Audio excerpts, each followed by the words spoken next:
Hi, Montana.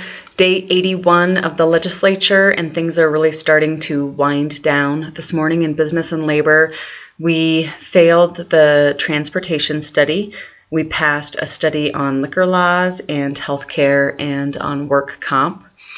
We had 2 floor sessions. This morning, we dealt with Senate amendments to the budget and several companion bills to the budget. One Republican representative stood up and suggested that we really should be cutting the funding for the School for the Deaf and Blind, for the Historical Society, for all of food stamps, and for every cent of university system funding. He was just doing it to make us listen to his point, and he did go ahead and vote for the budget. I voted against it, again, because we should be funding all of the services that Montanans need by taxing capital gains and by taxing oil and gas. We had 14 bills on the morning session, and there was very little discussion on most of them because we all want to get out of there and go home. And on 10 of those bills, we had more than 75% agreement. So we really are still doing good policy work that both sides can agree on, just not on infrastructure and jobs and the big things that we're here to do, on little things. We spent time discussing and then voted 56-44 to arm legislators against the public. That's House Bill 280.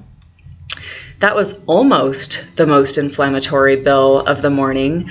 Then 4 people voted no on Senate Bill 22, which means that they don't think that a convicted rapist should have to pay any child support if their victim is impregnated. And then, just like I predicted, they reconsidered Senate Bill 368, the bill to put more money into Montana politics, and 54 Republicans voted for it. Then in the afternoon session, we had 24 bills on second and third each. So we dealt with 48 bills total. That's really a lot. It's a sign that we're really winding down here and getting the work done so we can go home. On more than half, 28 of those bills, we had more than 3/4 agreement. The House passed the bill to allow teachers and principals and OPI staff to double dip in the retirement system.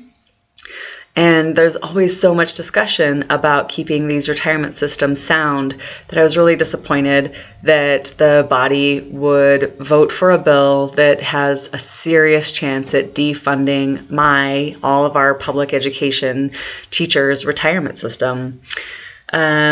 We passed a bill to keep parents from getting a hunting or fishing license if they owe outstanding child support. We passed Senate Bill 295, which will require federalism training for the legislative staff. Talk about a waste of your tax dollars and of my time. On third reading, they doubled down on taxing electric cars and on sending letters to Congress. So we voted to let ourselves carry weapons, arm ourselves against you, the public.